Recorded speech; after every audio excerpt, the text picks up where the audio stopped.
Welcome to the GMAT Strategy Podcast. You're here because you believe there's a better way to study for the GMAT, and so do we. We created the GMAT strategy to maximize your results and minimize your effort so you can get to the fun parts about business school and life as quickly as possible. My name is Isaac Puglia, and I've been teaching GMAT classes and tutoring privately for the GMAT for almost a decade, and I've achieved a 99th percentile score on the GMAT and helped thousands of students get into the business schools of their choice. I'm excited to be a part of your MBA journey since we all at TGS think our world can benefit from the best possible business leaders that we can find. If this show is bringing you value, please share it with your friends and family who are studying so that together we can make this process as easy and as painless as it can possibly be. Let's go. Today, I want to talk about how to help the people around you help you study for the GMAT better, how to get more support from the folks around you as you're going through this process. Now, if you have a spouse or a friend or family members who are around you who maybe aren't necessarily understanding what you're going through in this process, feel free to send them this episode. I'm going to talk directly to those folks here. And if you're alone in this process and you're studying and you're struggling, then this is also hopefully going to help you out and just let you know you're not alone in this process. Now, if you're not struggling and everything is going fantastic and great, and you're just absolutely crushing it with everything going great, all green lights, then feel free to skip this episode. This probably isn't going to resonate with you, but if you're curious, I am about to dive into what the people around us should know when we are studying for the exam. I want to start by addressing the fact that online it can seem like everybody is crushing the GMAT, which is not true. Think about who's incentivized to post things on the internet. Either people who are doing super, super well and they just want to feel great about themselves and capitalize on their success, or people who are doing super, super badly and are really looking for help. And which one is the easier person to be? And which is going to be the easier post to write? Which post would all of us be more likely to write? So I just want you to know that when you're on certain forums, you're not getting an accurate cross-section of what GMAT studying is like. You're getting the huge extremes of GMAT studying. And social media could be a good parallel here. Are people incentivized to post about their regular day-to-day lives? Well, they're not incentivized to do that as much as they're incentivized to post only about things that are going great, or post only when things are going great, or just make it seem like everything is great 100% of the time. Now, is everybody doing that? Obviously not. I'm just telling you what is likely behind a lot of what you're seeing in terms of quote unquote GMAT community online. Now, let's also think about the other people who are incentivized to create a potentially unrealistic view of what GMAT studying might look like. Many GMAT companies are incentivized to say, hey, check out our student who got a 790 in 2 weeks. And guess what? You can too. Buy my product now. Now, there's nothing wrong with a great pitch. In fact, virtually all of us understand, respect, and maybe even admire salespeople who have mastered their craft, who do a great job walking people through the buying process. Many of us respect great marketing. Many of us are business people, marketers, salespeople ourselves. This is partly what's brought us here in the first place. But just recognize that there's a lot of these sort of clickbaity style headlines in the GMAT space that are worth being skeptical of. I'm not saying it's not true. I'm not saying you shouldn't believe these people, and I'm not saying you shouldn't buy their products. In fact, I've recommended many other providers' products in the space in multiple episodes across time. And I think that that's important. That's an important thing. There should be as unbiased as possible of recommendations out there for people. And what I'm trying to say is, like, a lot of people on the internet are biased because their incentives are not aligned with your personal incentives, okay? Now, even though there are some of those headlines out there, it doesn't necessarily mean you're going to be in that same position that that person was in when that person got a 790 in 2 weeks, if that is even legit in the first place. But let's just assume that nobody's lying and that actually happened. Maybe that's you. Maybe it's not. The thing to think about is yes, there are phenomenal providers in the GMAT space who probably can help you get way faster, way better results. But if you're thinking that's going to happen for like $200 without any customized support and a coach who's going to be walking you through every single thing and detail of your process and helping you re-optimize on a regular basis, even with that, a 790 in 2 weeks might just be totally unrealistic. So, what I'm trying to say is for the vast majority of people, let's call it 80%, the middle 80% of people, this test is going to be potentially the hardest test that they've ever taken. It's going to be a huge struggle. They're going to feel very alone when they read about the people who got a 790 in 2 weeks. And they're going to start to just mistrust everything on the internet. And who can blame them? Who can blame them for that? That's probably what they should be doing. Now, the thing I want to talk about is how that could change your identity if you're not careful in a negative way. And I'm going to walk you through some of the reasons that this happens and try to show you that it's actually not you that is the problem. And it's not that you're not talented enough. It's not that everybody's smarter than you. It's not that you're not cut out for this. It's that the exam itself is very, very different than typical tests. And the market dynamics that surround the exam encourage a bit of delusion about the process. And that's why I was talking about the incentives. How are the incentives aligned in this situation? So I want to do some dispelling of some common myths. And I want to speak to you very directly if this process has been difficult for you or if you're feeling like it's a little or a lot more difficult than you were expecting it to be. There's actually a lot of explainable reasons for that. And I think when you understand those reasons and you have a realistic view of the landscape here, it's going to help you progress faster and it's just going to get you better results and it's going to make the process a lot less painful. And that is my role in your prep. Number one, and the most important thing, whether you're this person who's struggling or whether you are close to this person who's struggling and they've shared this episode with you in hopes that you can help them progress better and win as a team together. This is what most of us are here to do. The number one thing that you want to understand is that the GMAT is not like other exams. It looks like other exams, and that can be very, very confusing. In fact, you can't fault yourself for looking at the GMAT and thinking, oh, cool, standardized test. I've taken standardized tests in my life. This is going to be no big deal. Or this was a big deal in the past, but I did X, Y, and Z. So if I just do X, Y, and Z on this test, I should get exactly the same results. And many of you, unfortunately, and I was in this position, have already realized that that's not true and that all of a sudden you're fighting a battle that you don't understand and you're not sure what to do about that. We'll get into some specifics in a minute, but for now, it's just important to understand the reality that even though the test looks like other tests, it is not. It's scored totally differently. I'll talk to you about that in a second. And it does not simply require just learning the material and practicing a lot, like a lot of other skills do. Becoming great at Excel, for the most part, I think most of us would agree, it's learning the stuff and practicing. Becoming a better softball player, learning the skills and practicing.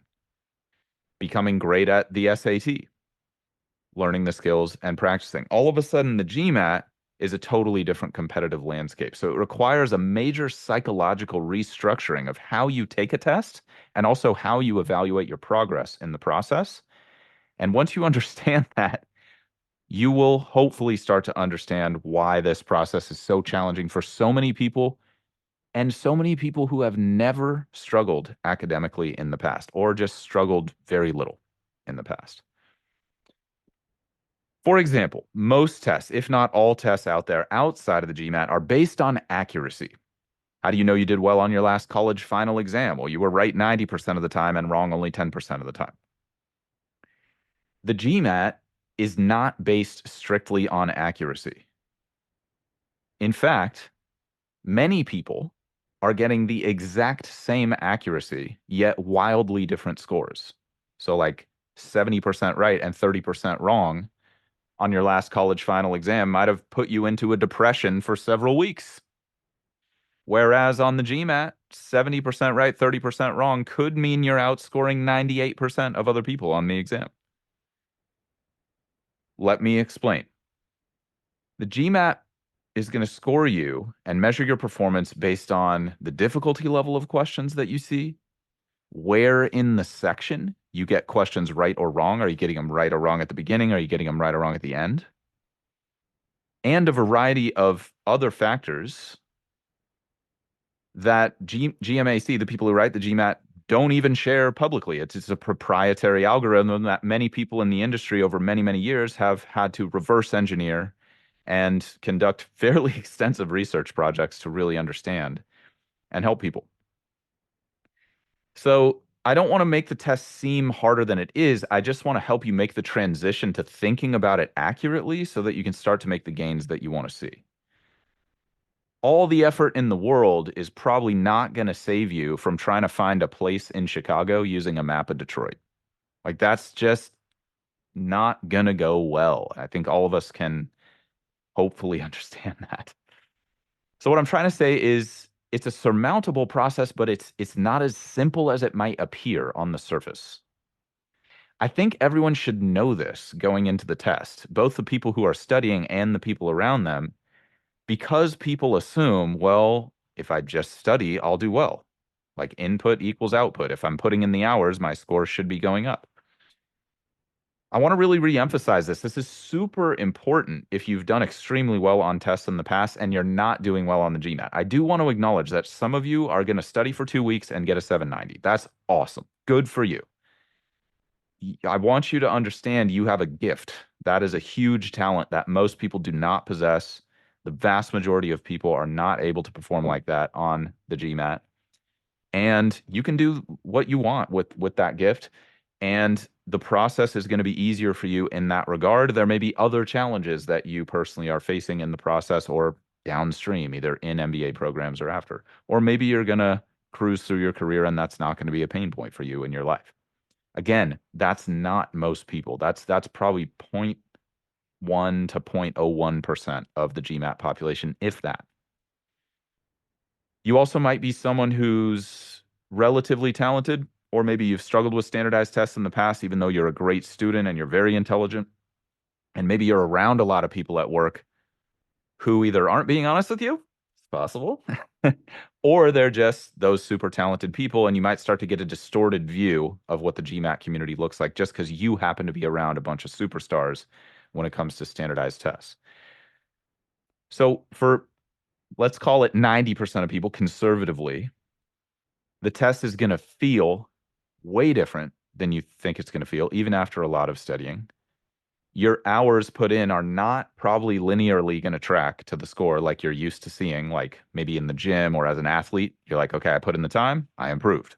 I put in the miles, I got in better shape and I got a better race time. Even those things are debatably linear, but you hopefully understand what I'm saying. Like there's a pretty observable link between the effort I put in and the result I get out. This test can go the opposite way.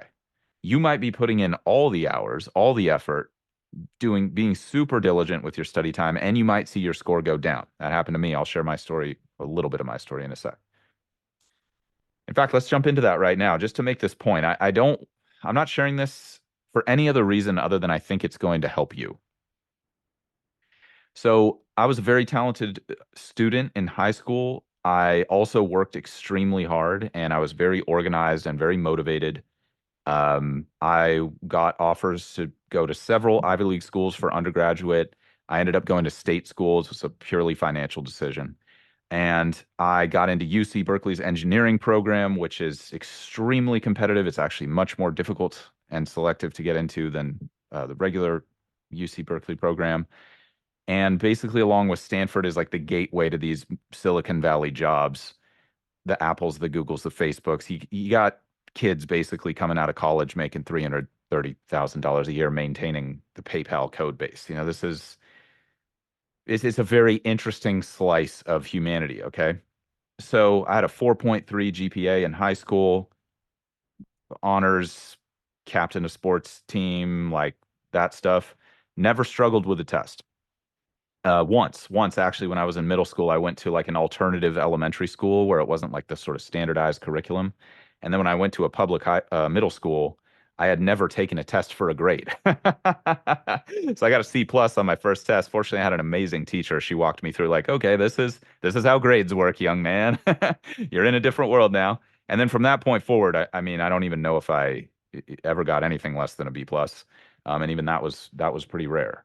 So again, I'm just sharing this for you. Okay. I'm not trying to, I don't know. I don't even know how to address this, but I think this is going to be helpful for you. All right. My guidance counselor recommended that I work for a tutoring company that was popular. She actually referred me to them directly without even telling me about it. And then she was like, oh, by the way, these guys have a job offer for you. I did very well in that. It's part of the reason I stayed in education. I got a lot of positive feedback on my teaching. I studied hard for the GMAT. I took a baseline test. I studied hard for 6 months, minimum 20 hours a week. I also had a full-time job, social life, all those things. 20 to 30 hours a week was probably my average. Some weeks I probably did more if I had some vacation days.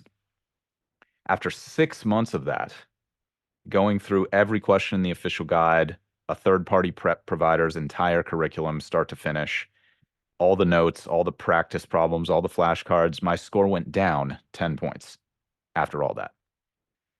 My next practice test, I regrouped, score went down 10 points again. All right. So my 7 months of study at that point and ruthless self-analysis had earned me a 20-point decrease in my score. Now, things got worse before they got better. I'll spare you the rest of that. But what I'm trying to say is even extremely talented people can fail to perform well on the GMAT despite their best intentions and best efforts because they just don't understand the competitive landscape that they're on. Imagine you've been working on becoming a better tennis player for your entire life, and then all of a sudden, to get to the next level of your career, you have to become great at volleyball. Well, yeah, a few things are going to translate, like basic physical fitness and things like that are going to translate. But if you go try to win a volleyball game using the rules of tennis, like you're gonna lose. It's just I mean, maybe in the weirdest, craziest probabilistic outcome, you win the game anyway somehow.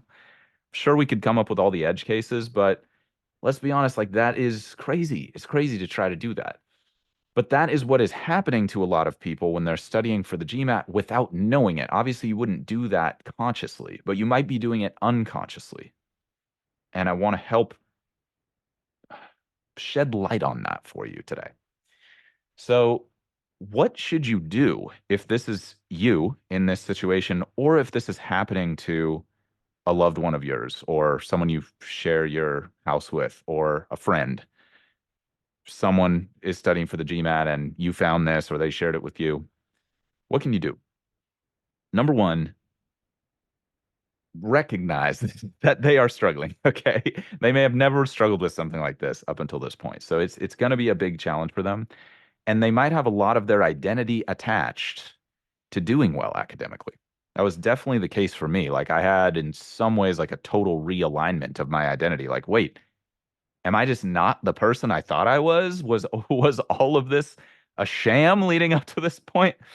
Was the high school I went to just inflating my grades? Was college inflating my grades? Um, it was a difficult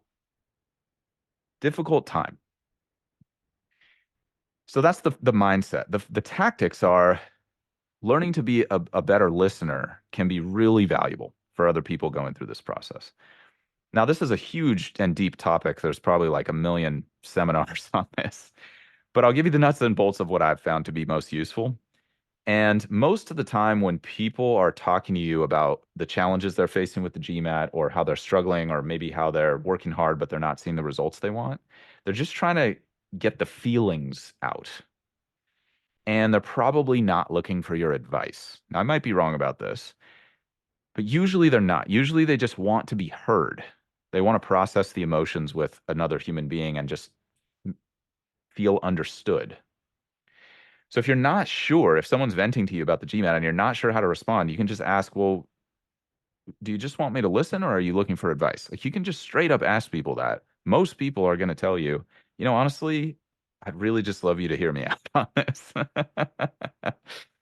And usually, what works well if someone says that to you, if you're not sure how to make people feel heard, is tell them what they're saying makes sense. If it does, don't lie. If something doesn't make sense or you don't understand it, ask clarifying questions. But as soon as it makes sense to you, tell them that it makes sense. Because a lot of times, I don't know what the right way to say this, but there can be very negative conditioning around expressing our emotions as people. And sometimes our emotions seem irrational to us when in reality they're totally rational. And subconsciously, for most people, it's very helpful to just validate like what they're going through is not totally crazy and they're not totally disconnected from reality. I'm not a psychologist. None of this is medical advice. Not qualified to give medical advice. I'm just telling you what I have seen work best. Okay. Once you tell them that it makes sense, it's great to follow up with just mirroring the feeling that you're getting. Something like, it sounds like you're really struggling with this. Or, wow, I can tell this is really hard for you. Just something as simple as that, just labeling the emotion. This is actually, if you're a business person, this is a popular, I don't know, like negotiating strategy. I don't know, that's the wrong word, but like if you've read Never Split the Difference by Chris Voss or done his master class, he talks about labeling emotions can really help people process their feelings and come to a more reasonable state of mind if they're having a difficult time emotionally. So it's a valuable skill, a valuable skill. Now I'm just giving you the super thin slice of it. Again, it's a super deep topic. If you're interested in becoming a better leader, I'd strongly recommend you go down the path of scholarship and literature with this.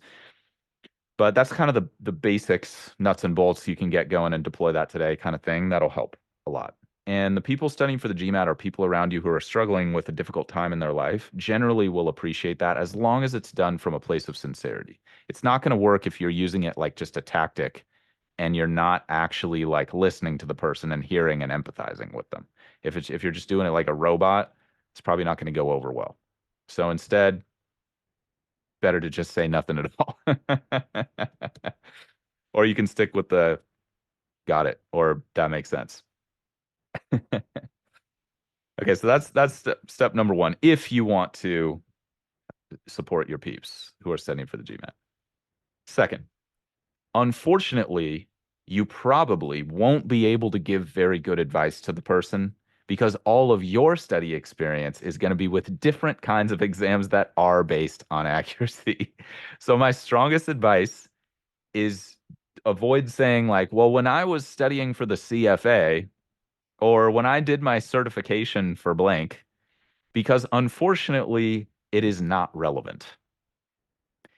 If you struggled with those exams, then you can share that story of struggle, but please don't just tell them, "Oh, I just made a lot of flashcards and that worked for me." That could take someone in the totally wrong direction of what they need to do well and do better on the GMAT. Because tests like the CFA, for example, is heavy on memorization. You got to know the law. There's I haven't studied for the CFA, but I'm loosely familiar with it. I work with a lot of people who have FINRA exams. If you've done your series exams, a lot of that is very memorization and very knowledge based. It's a certification like, do you know the stuff that we need you to know? If you memorize the stuff and you do the practice questions, you will typically get a great score. The GMAT, if you memorize a bunch of stuff and do a bunch of practice problems, your score might go down. I told you my story, and this is you could go online and you could search any forum and you could probably find at least three super sob stories very similar to mine.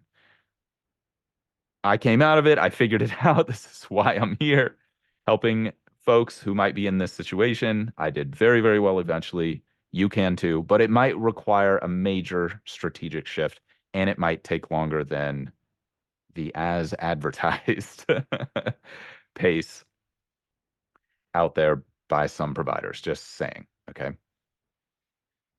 So the next thing is expect some score drops. This is extremely common. You might nail the material and maybe just lose the mental game on that particular day. You might not have slept well. You might get distracted. You might just have a lot of diligence to do to figure out what is holding you back personally. Maybe it's not the material. Maybe your strategy needs a major revision. Maybe you're struggling with timing. Maybe you're missing a lot of questions you know how to do. These are very common things that hold people back. It's a significant challenge for a lot of people. especially if you're used to having success with minimal effort. Like, oh, you glance at the stuff, ace the exam. Again, that might be you. You might crush the GMAT. It's not typical. Now, all of a sudden, most of these folks, myself included, they're in a much more competitive pool. It's a totally different competitive landscape, and it can be a difficult adjustment. So the emotions can be tough, especially when you see the score go down if you've been grinding hard. Those setbacks can be your most valuable asset. You can learn the most from those setbacks and those exams, and they can be the number one thing that brings you closer to success if you can accept and understand that sometimes that is what the learning process looks like. And this particularly goes for all of you who are self-studying. If you have a coach and you have a great coach, then you're much more likely to see those score drops. But even then, sometimes it can happen. A lot of times you're you're just struggling on a path where you're on your way to a totally higher level of existence and a totally different version of yourself. You're going to be more valuable to the people around you. You're going to be making a larger contribution to civilization and society and communities. You're probably going to be earning more money. I know that's not the case 100%, and I know some of you are in this for other reasons, but odds are you will probably earn more money. People might look at you differently. It's a huge level up, for lack of a better expression. And whether you're the person going through this or whether you're the person observing and supporting the people going through this, you are going to be able to share that with people, or you are going to have that shared with you, and it's going to be awesome. You're going to be super proud of yourself. You're going to be super proud of your special person who you're watching go through this process. But for most of us, we can't be a hero unless we fight a monster. And so sometimes you're going to be fighting the monster and you're not going to be winning that fight. You're going to get knocked down, you're going to get scratched up, you're going to get banged up, you might get the metaphorical arm broken and have to fight your way out of it one-handed. A lot of times that's how it feels. It can be a state of despair. That's particularly true of score drops. Now, I want to dig into the emotional side of this because a lot of the material out there around this stuff is very intellectual. And there's a couple reasons for that, but that's neither good nor bad. Some people are going to respond to the more intellectual approach, but I really want to meet the emotional piece head on with this. All that means if your score goes down, everybody, is your skills need to improve. You either need to build the skill of getting questions right. You need to build the skill of studying more efficiently. You might need to build the skill of managing your time better. Or it might be none of those things. You might need to build the skill of handling your anxiety better. That's something you might want a personal coach for, or you might want to read a book for, or you might want to do some research on, or you might want to go to a sports psychologist. There's a lot of options available, but it's still a skill. It's a learnable thing handling that. Again, none of this is medical advice. It's just what I've seen work for over 10,000 people at this point, if you can believe that. I really want to emphasize this next piece. If your score goes down, it doesn't mean you're a bad person. It doesn't mean business school is not for you. It doesn't mean you need to give up. It probably means you need to change your approach. You just need to be honest with yourself, review the exam, figure out why the score went down, and confront whatever the skill gap is as head on as you possibly can. This is a huge reason why I made TGS. If your score went down, then listen to the advice I give in the podcast. Start with the stuff from this year, 2024. It's the most relevant to the current exam. And if you want more, you can go back to our older episodes. Most of that's going to have the specific question numbers from the old exam, but a lot of the advice is still super relevant, especially the mental game stuff, motivation, how to optimize your life better. All those things still apply just as well as they always have. Some of those things you might have listened to, but you might benefit from re-listening to them. You might have been on the bike ride and the car was getting a little too close to you. You might have been at the gym and seen that special attractive person who just they get a lot of attention. It's just part of the human experience. Might have missed out on what I was telling you in that moment. Believe me, I understand. I don't take it personally. I'm human too. So just a suggestion, might be worth going back and listening to the pods that are on the things that you personally are grappling with and struggling with. And if you're really stuck, feel free to reach out. We're on current social channels and we do our best to keep up with DM replies. Now, one last thing I'll say about that is I'll use a dieting analogy. Like every diet works, it just doesn't work when you don't stick to the diet. So if you have the knowledge and you're not applying the knowledge, that's also another skill gap that can be addressed. It's like if you get under pressure and all of a sudden your scratch work technique that's perfect in practice buckles and you end up missing a lot of questions, you just need to build your skill of dealing with the time pressure better, handling your scratch work under pressure better. And there's a lot you can do to grow those things. But if your score's going down, it doesn't mean that it's something inherent with you. It means you have a skill gap to close. Maybe you need some professional help, or maybe you just need to have an honest conversation with yourself. All right. For those of you who are watching other people go through this can help you have empathy for them because a lot of the folks who go to MBA programs tend to be a very self selecting group.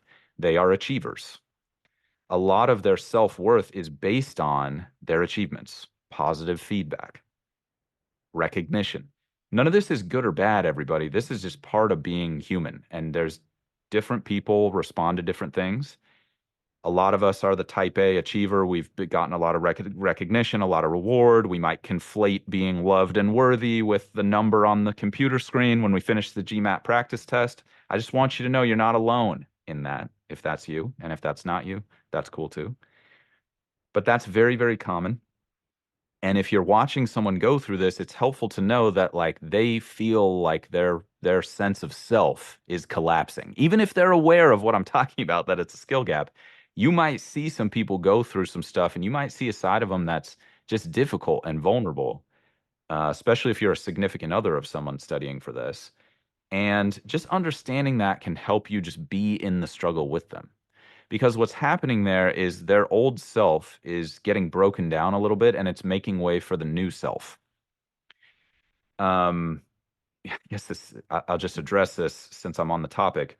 Um, I had a difficult upbringing, and I won't go into too many of the details because everything's relative. And I know many of you out there have had it 100 times worse than me, depending on the criteria. Many of you have had it 100 times better, and everybody in between. But the fact of the matter is, most of us experience the worst thing that has ever happened to us as the worst thing that has ever happened to us, and that is relative to our experience. Okay. So I went through some really difficult stuff, unusually difficult. And I actually got into a support group. I was a little embarrassed to go in person, so I got into it online. And someone said something really, really interesting about traumatic loss of people we love. And this person's had lost a parent to suicide. And she was talking about how she thought the healing process was a process of returning to the person she was before she lost her loved one.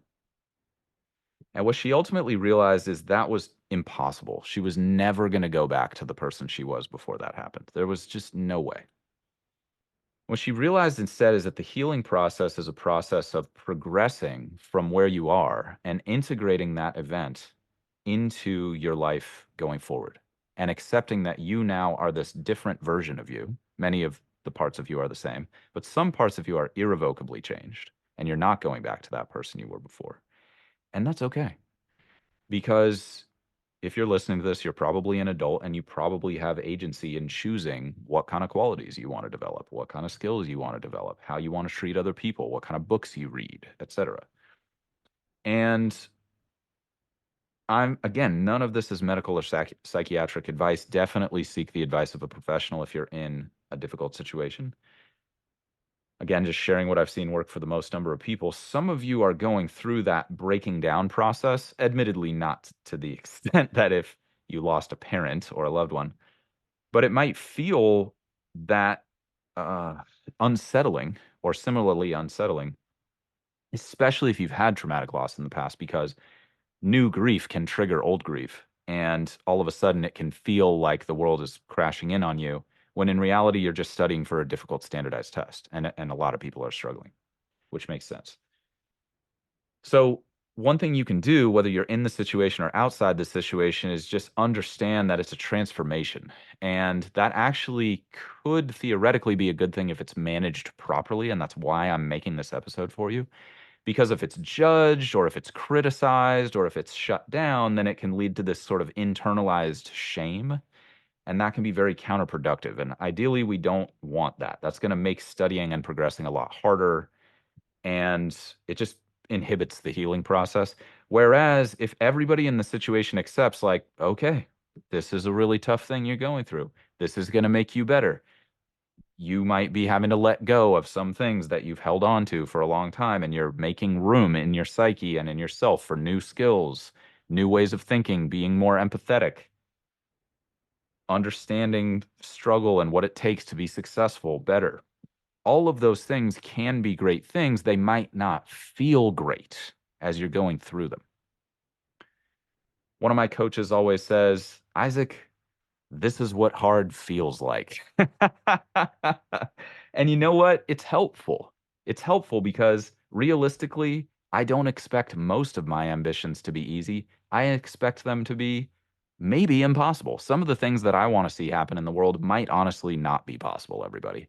I'm still giving them a shot. I'm going to see. I'm going to prove it to myself one way or the other as much as I can. But how's that going to feel if I wake up every day and try to do a bunch of impossible stuff? I'm probably going to fail a lot more often than I succeed. But that doesn't mean it's not worth it. And that's really important. Those of you who are in venture capital or in the investing space can really relate to this. You might lose 9 out of 10 bets, but that 1 out of 10 bet might make you rich beyond your wildest dreams, and everybody around you might make all their dreams come true too. All of a sudden, you can give to charity, you can start the foundation, you can build the dream home, you can send the kids to the school you want them to go to. Money is definitely not everything, but let's be honest, it's a huge part of the modern world, and it gives us access to many things that are very difficult, if not impossible, to access without it. So it's just a different way of experiencing life. So let me wrap all of this up because I know I kind of went deep there and I wasn't planning to talk about that, but just if you're that person out there who needed to hear that, that's for you. And if you didn't need to hear that and I made you uncomfortable, I apologize. That wasn't my intention. Just trying to be as helpful as I can be for the community at large. So if you're in the middle of that process, it's good to recognize that maybe if you're feeling that bad, you're doing it right. Maybe you're just in a season of hard, and this is what hard feels like, and you're going to make it. You're not going to give up. You're going to figure out a way to change your approach, build the new skill, and make it happen. Some of you might just decide this is not worth it. Some investments are just too expensive, and maybe there's another way for you to get your goal, and that's fine. Anyone who's studied for this thing hardcore is going to understand that completely. And maybe it's time for you to let go of your judgment and tap out of the game. But for most of you, it is not that time. It's time to rally the troops and attack from another angle, okay? So just want you to know that if you're getting hit that hard, many have gone before you and that has happened, and they have become stronger, better, more awesome versions of themselves as a result. And they became heroes because of the monsters they fought, not because they somehow slid past the monster sneakily without doing anything heroic at all and then just seemed like a hero. That's not who I'm talking about here, okay? So this might just be you in your hero's journey, and it might just be a compelling chapter of the story that you're writing for yourself in your life. Something to consider. Next up, tactics. If you don't sleep well, then you might have to look at your sleep routine. If you miss a bunch of questions you know how to do, you might have to start building new habits to keep that from happening under time pressure. If you don't change, you don't grow. So this change process might just be you letting go of some old habits that aren't serving you anymore on the exam and teaching you how you can level up. So this is why I was leaning on most people just need time and a friendly ear to support them and be with them in the process so they're not totally alone. It's like imagine if you see your friend fighting a monster, what are you going to do? Well, if you know they need to fight that monster to get what they want, hopefully you're going to at least say you can do it. Maybe you pick up a sword and help them fight. Or maybe you tell them to run. I don't know. But what people need when they're facing the GMAT is they need time and they just need someone to allow them to struggle with it and be there with them in that struggle. So the key is you just don't want to leave them high and dry just because they're struggling for the first time in their academic life. If you're just with them in the struggle and you make them feel heard and you make them feel like they're not crazy and you say, "Hey, is this important enough for you to keep going through this?" and they say yes, then you think, "Great, what can I do to help out?" And the main point I want to segue to there is you might feel a strong instinct to try to fix the problem for them. And it's really important in most situations that you not do that and you just allow them to struggle because that's how they're going to get better. And that impulse to fix the problem by giving advice, just be like maybe what they're going through is making you uncomfortable. Just observing them going through it is really hard for you. Think about it this way. If you went to the gym and you saw your friend struggling in the gym to lift the weight, but it seemed like they were okay, they weren't about to injure themselves, would you run over and help them lift the weight? Probably not, because that probably wouldn't be helpful. You're interrupting the most important part of their working set. That's the part where they're getting the most benefit from the exercise, is the hard part. So that might be difficult to do, but don't interrupt their growth process. Just let them know you're there to listen if they want to share, and let them know that you think what they're doing is cool or whatever is honest for you. Like, hey man, honestly, I don't understand why you're struggling with this so much because I just want to live my life the chill way. But I actually think it's pretty cool that you're going after what you want. And like, I'm here for you, man. If you want to talk about it, let me know. Otherwise, like, shouldn't you be studying right now? You know? Most of us just need to sweat this thing out. We just need to stay in the game long enough so that we can change our approach for the third time, fourth time, fifth time, and get the breakthrough that we've been looking for. All right. Next point, along with that and related to that, is this is probably going to take a lot longer than either of you want it to, whether you're the person doing it or whether you're the observer watching someone go through it. They might complain, the person studying, they might miss important things. They might say they're going to be done by June and it'll stretch on into December. I'm not saying that's going to happen. I don't want to discourage any of you who are trying to make fast progress. That's definitely possible. People do it all the time. There's many great ways to optimize your performance. I wouldn't be making this podcast for you if I didn't think that was possible. Certainly wouldn't have made the other ones. So the key there is just to expect that. Just to treat it like building a house or like a construction project if you've ever been through that, or someone setting a deadline at work where you roll your eyes internally and you're like, dude, that's never going to happen. If you expect it and then it drags on, it won't be as bad. Versus if you expect it's going to be 3 months and then it turns out to be six, that can make things a lot harder than they're supposed to be. So the key within that, if you're watching someone struggle with it, is, and you normally spend a lot of time with that person, is occupy yourself. That's how you can support them, is give them the space to do the work so that they can get in better mental shape and do the skill gains that they need. The worst thing you can do is nag them and say, hey, you said this. I was expecting you to be at this. You're not there. Now, if they said they were going to be there and they broke their word with you, then you should confront them on that for sure. None of us should be the type of people who break our word consciously. That's not leadership, everybody. That's the opposite of leadership. How do you look at leaders who consistently break their word? You don't trust them at all. That's bad leadership. Now, it's very difficult to keep your word 100% of the time. Most people are going to make mistakes, they're going to slip, but confronting that, being honest about it, having a sincere conversation about it, making new agreements, figuring out a more realistic plan together, that is part of great leadership. I don't know any great leaders who are perfect. Never met one. Don't think those people exist. In fact, many great leaders are the most flawed people, but they've built the leadership skills that are required to do the thing. Doesn't mean they're perfect people. It just means they built the skill set. Keeping commitments is a huge, huge part of that skill set. So don't be breaking your word with people or making commitments that you can't keep. And some things are more important than GMAT study. If you said you were going to be at the wedding, you should probably go to the wedding. That's a one time in a life thing. Maybe it's okay to delay your studies by a week to be there for the important things, but just make sure you're prioritizing accurately. And if the person said they weren't going to go to the weddings because they're studying for the GMAT, don't be that negative person complaining that they're not going to the wedding. They were honest with you. They said they weren't going to be available. And if you nag them about it, That's going to undermine your whole relationship with this person because you're not supporting their goals. You're not being an asset to them. You're being a liability. That's counterproductive. It's going to take them even longer. It's going to create more drama, none of which is going to get you what you want in the situation. All right. So you can complain to your buddies about how you don't like what they're doing, but only confront them if it's a legitimate problem with them. If you're the person observing, spend that time doing your own hobby. Grow your own personal skills that you've been waiting. Study a new subject. Build a new skill yourself. Reconnect with your old friends. Read more. Whatever you need to do, just do something fun. Start to make yourself better, and that'll be you being a great example for your friend who's studying, and it'll help you be in it together more. All right?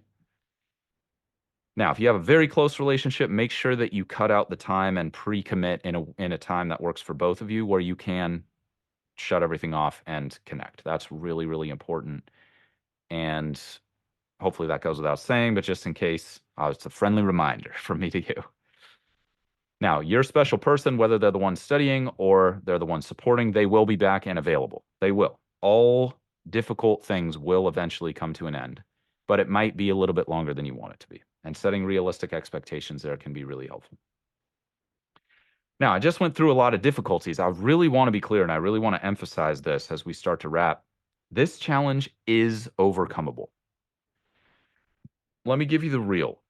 This is an extremely competitive landscape. You're talking about competing with the best, the brightest, the most ambitious, sometimes the most cutthroat, sometimes the most ethical, sometimes the most well meaning people in the world, in the business world, in your age bracket. And you're all competing for a limited number of spots at very selective universities. Some people are ex-Navy SEALs with gold medals at the Olympics and they're on their third startup. Now, that's not the majority of people, just to be clear, but it's serious stuff. The majority of people are high-performing professionals in their respective fields, okay? So these are hardworking, intelligent, dedicated, good people. And some of you are just going to be so talented you don't have to work very hard to be super competitive in this applicant pool. But again, the vast majority of you are going to have to work really hard. And for the first time, you're going to be competing with people who work just as hard or harder than you. And this is why you might need to find another gear. This is why it might feel like you're letting go of your past self, past habits. And that can be uncomfortable. But the good news is that if you do not give up, and you keep improving for long enough, you will eventually hit your score. It is a mathematical certainty that if you keep improving, you will get there. It doesn't matter if it's not comfortable.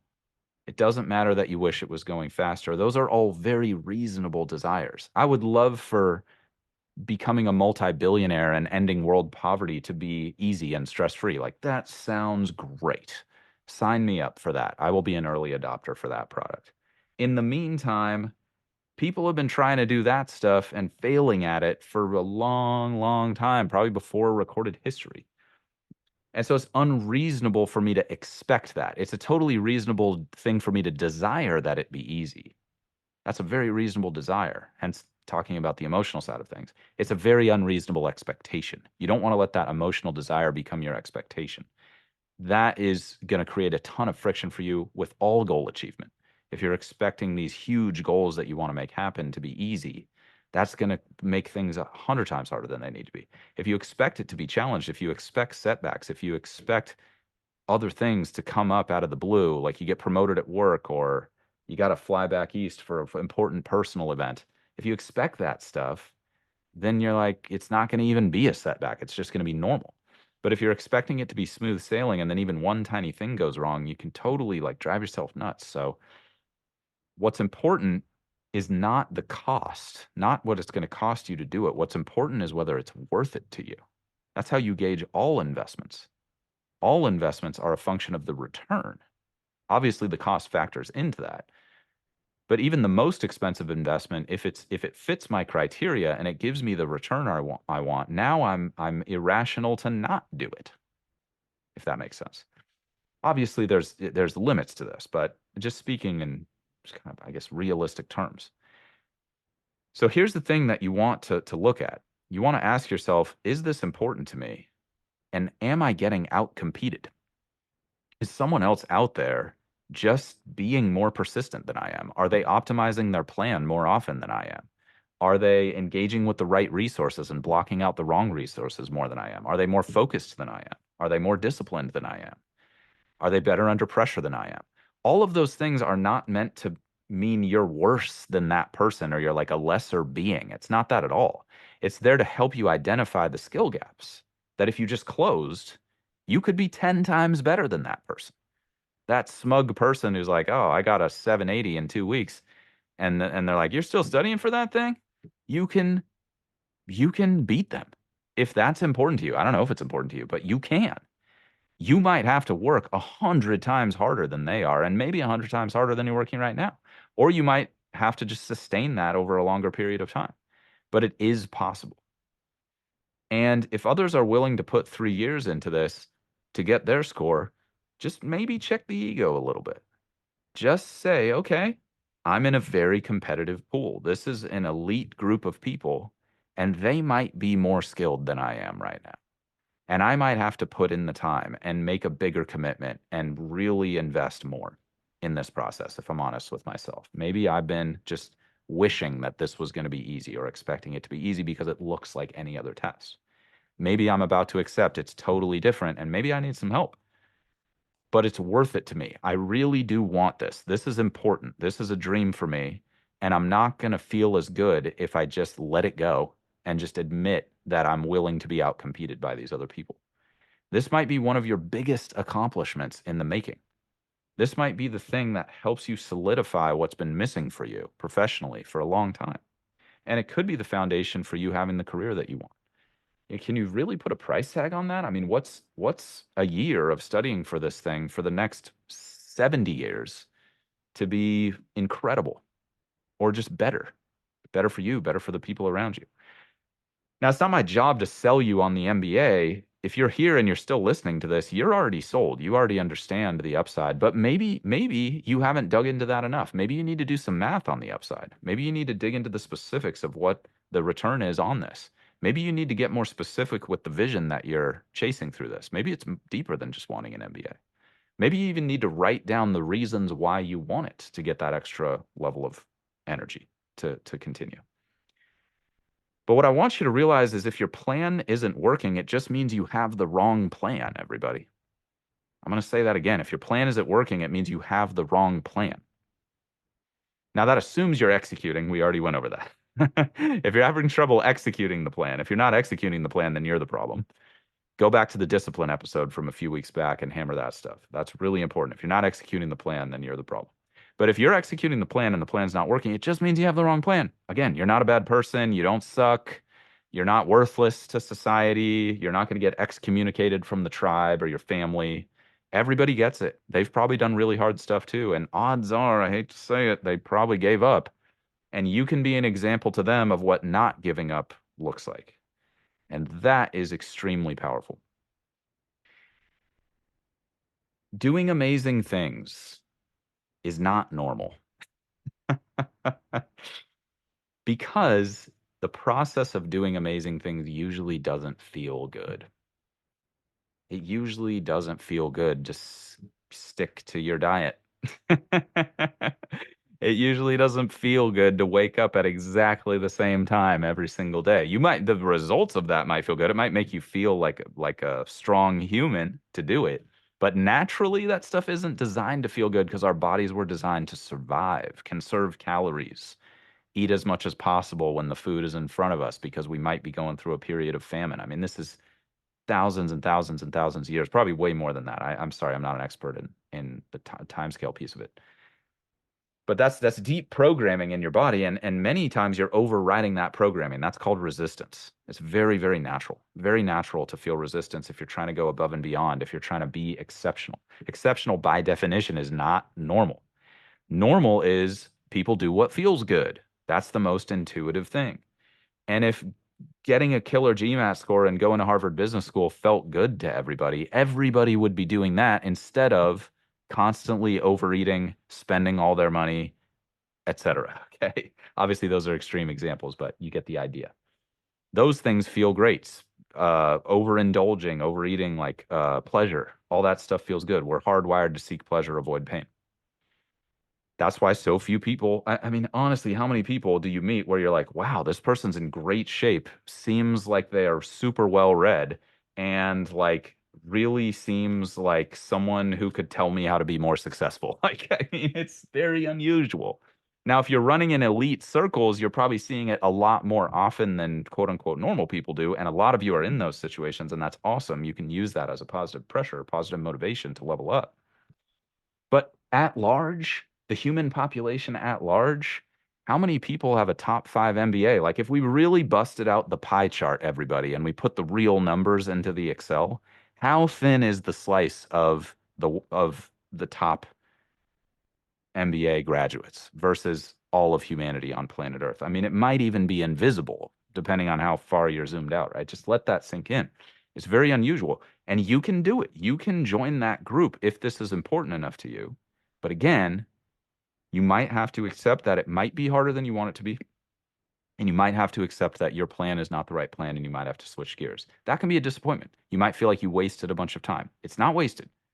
You might have needed to go through that first plan to understand that you needed a new plan. That's called science. You have to test the hypothesis, and many tests are going to not pan out. And you might have to iterate, iterate, iterate. Okay, eureka. We got the penicillin. Actually, penicillin's a bad example of that because, well, actually, maybe it's a good example.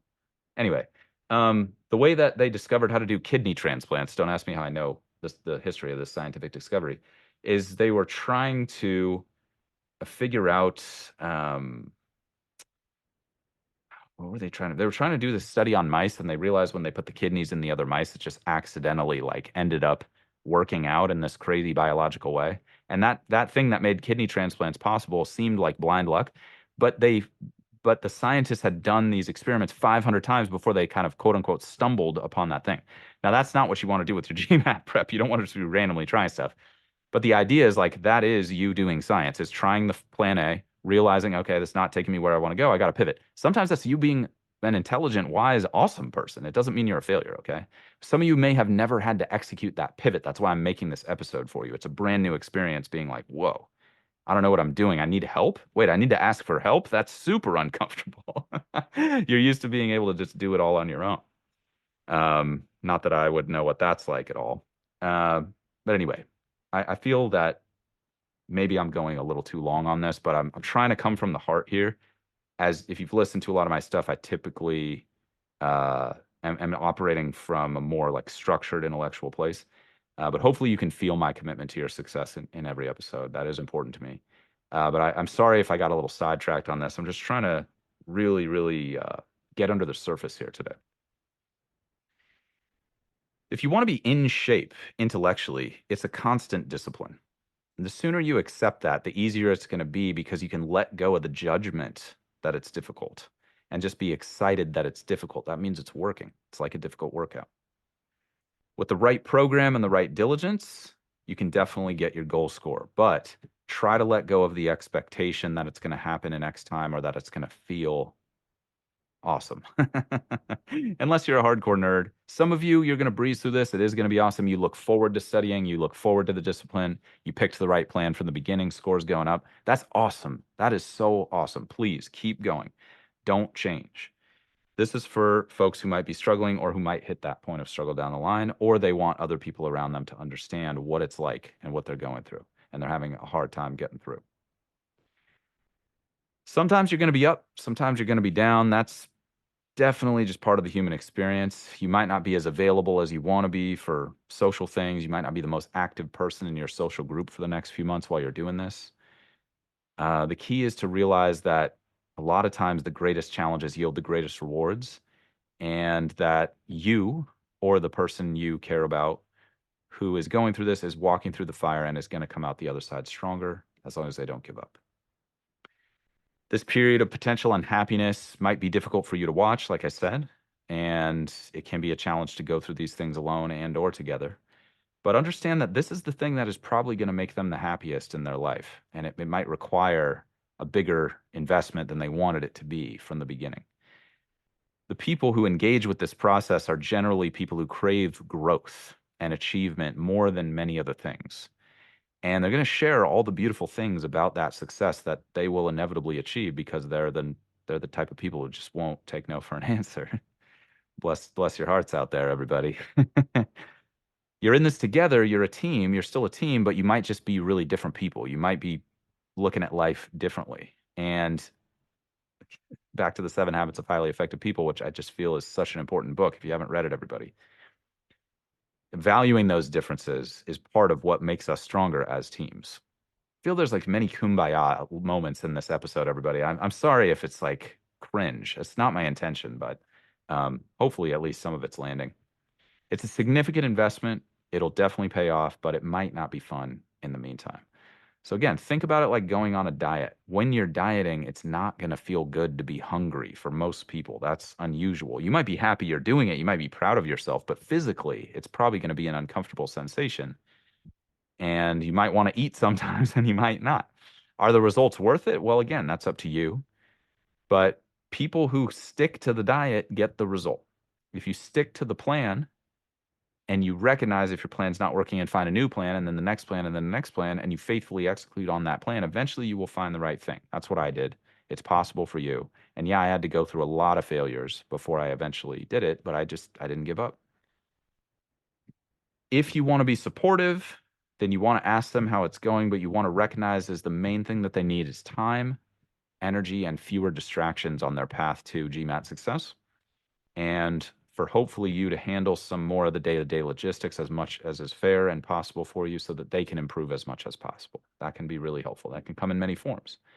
Might means you're hanging out with your own friend group a little bit less so that they can have some space to themselves in the house for study time.